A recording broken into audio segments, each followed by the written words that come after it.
En este video vamos a ver un poco acerca de los algoritmos, vamos a tocar algunos ejemplos, en especial sobre las estructuras secuenciales. Habíamos dicho anteriormente que un algoritmo es una serie de pasos lógicos que buscan dar solución a un problema y que tiene unas características que son una entrada, una salida, que está definido y que tiene un fin. Los tipos de algoritmos, primero entre ellos encontramos la primera estructura, que es la secuencial, que no es más que sentencias que se colocan una abajo de otra o una después de otra y se llevan a cabo, si lo miramos desde la parte de los diagramas de flujo, una debajo de la otra. Tenemos los algoritmos también de tipo ramificación o selección. En el control del rama, entonces existe una condición y de acuerdo a esta se logra una decisión, que una puede ser verdadera, que la vamos a llamar como sí, o falsa, que la vamos a llamar como no.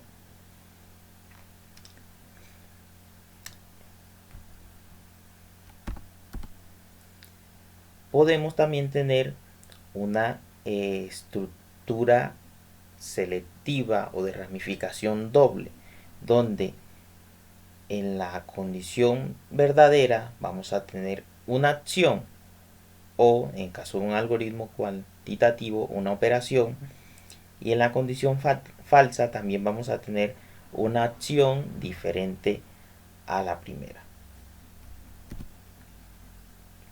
Y por último tenemos los algoritmos de repetición o bucle, los cuales se dan que cuando la condición es verdadera se ejecuta una acción, una operación, y esta retorna nuevamente a la condición,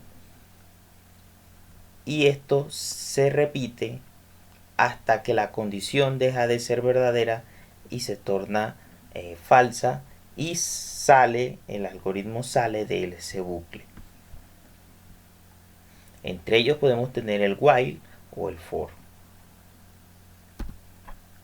La ventaja de un algoritmo es que es una representación paso a paso de una solución de un problema dado, que facilita su comprensión, que es un procedimiento definido.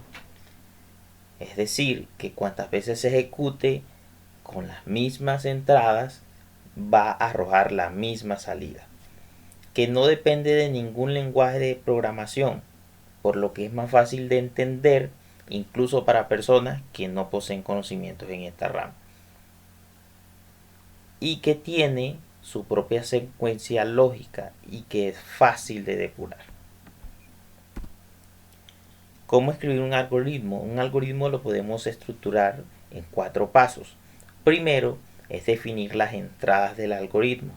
Aquí es donde vamos a clasificar qué son entradas y qué son salidas. Ejemplo, para calcular el área de un rectángulo, pues la entrada son esos datos que necesitamos para hallar nuestra salida. En este caso nuestra salida es el área y nuestra entrada sería la base y la altura del rectángulo. El paso 2 sería definir las variables. El hecho de que la entrada y la base sean de que la altura y la base sean las entradas no significa que estas vayan a ser nuestras variables.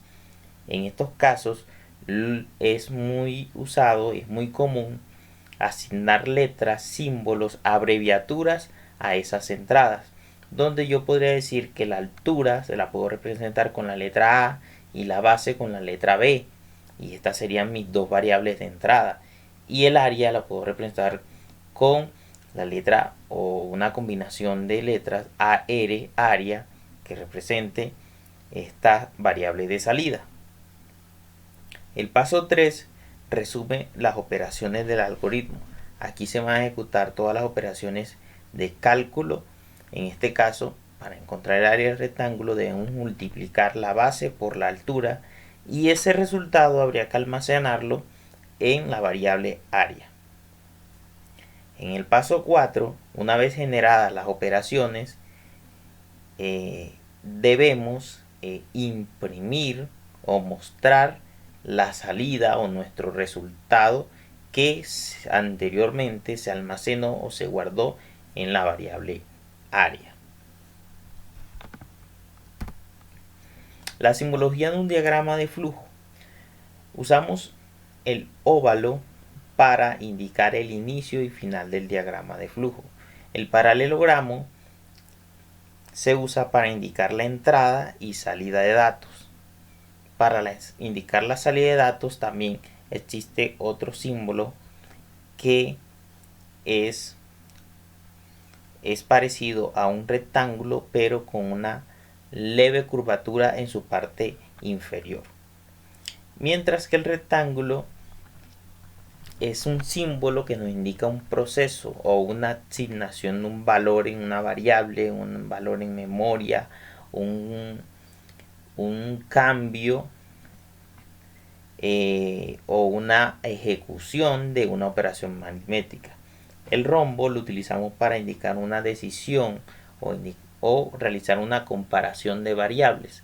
Este se utiliza en los diagramas de flujo que tienen una estructura repetitiva o alternativa o de selección.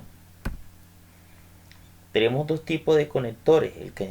El primer conector es un círculo o una circunferencia que representa la continuidad del diagrama de flujo en la misma página, mientras que el segundo conector, un cuadrado con la parte inferior formando una punta, representa la continuidad del diagrama de flujo en otra página. Un rectángulo con dos subdivisiones a los lados significa un subprograma o un subproceso. Son acciones definidas que las podemos agrupar en un bloque que posteriormente simplemente sería llamarlo y ejecutar la tarea. Y tenemos el comentario que se utiliza para dar detalles del proceso o hacer aclaraciones acerca de este. Para ello utilizamos unas líneas punteadas junto con una llave o corchete.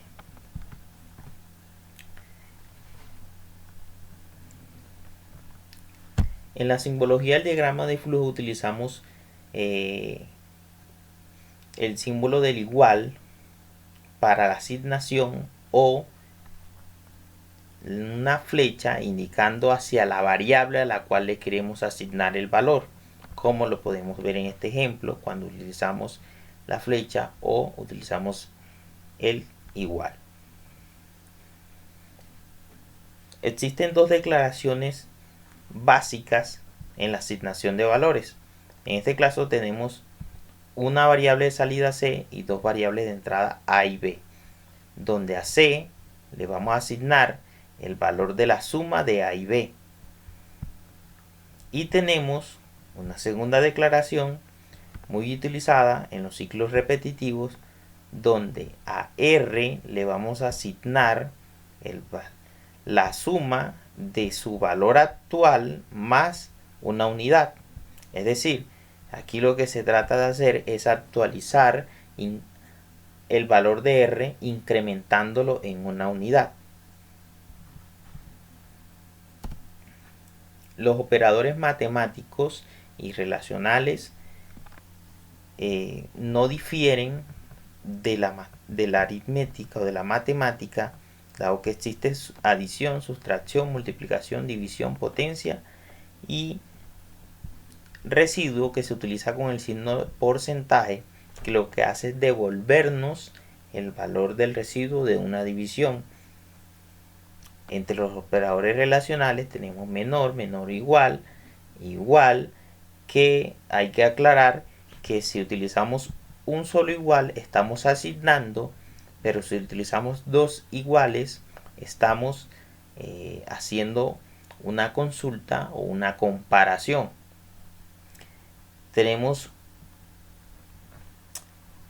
un operador relacional que es diferente, el cual se simboliza a través de un signo de admiración seguido del símbolo del igual. Tenemos por último mayor que y mayor o igual. En los operadores lógicos tenemos el operador AND, que el resultado es verdadero siempre y cuando se cumplan las dos condiciones. Con una sola condición que no se cumpla, el resultado es falso. Por otra parte, tenemos el operador OR, donde el resultado es verdadero siempre que se cumpla cualquiera de las dos condiciones. Y tenemos el operador NOT, que es verdadero siempre y cuando no se cumpla la condición.